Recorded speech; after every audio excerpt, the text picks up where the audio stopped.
Basic operation with fraction. Number 1, adding and subtracting fraction. Make same denominator. 1 over 4 plus 1 over 2 equals 1 over 4 plus 2 over 4 equals 1 plus 2 equals 3. And copy 4. Number 2 is multiplying fraction. Multiply straight across. So 2 over 3 times 3 over 4 equals 2 times 3 equals 6, and 3 times 4 equals 12, and divide by 6 equals 1 over 2. Exponent. An exponent tells you how many times to multiply a number by itself.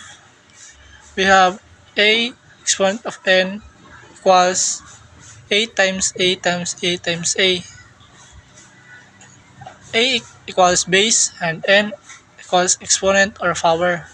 Example, 2 to the power of 3 equals 2 times 2 times 2 equals 8.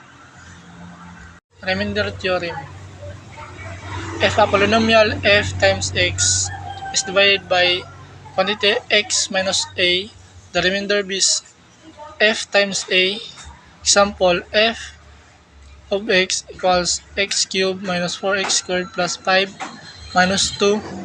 All of x replaced by 2 equals f times 2 equals 2 cubed 4 times 2 squared plus 5 times 2 minus 2 equals 2 times 2 times 2 equals 8.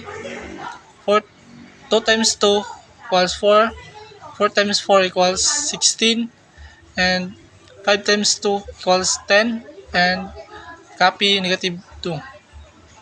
So equals 0. Basic algebra. Number 1, variable, a letter that stands for a number. Solving for x. Goal, isolate x. Example, x plus 5 equals 12. So first is additive inverse. So we have x equals 12 minus 5 equals x equals 12 minus 5 equals 7.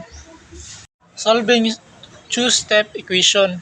Example, 3x minus 4 equals 11. Additive inverse by 4 equals 11 plus 4 equals 15. We have 3x equals 15. Divide both sides by 3 equals x equals 5.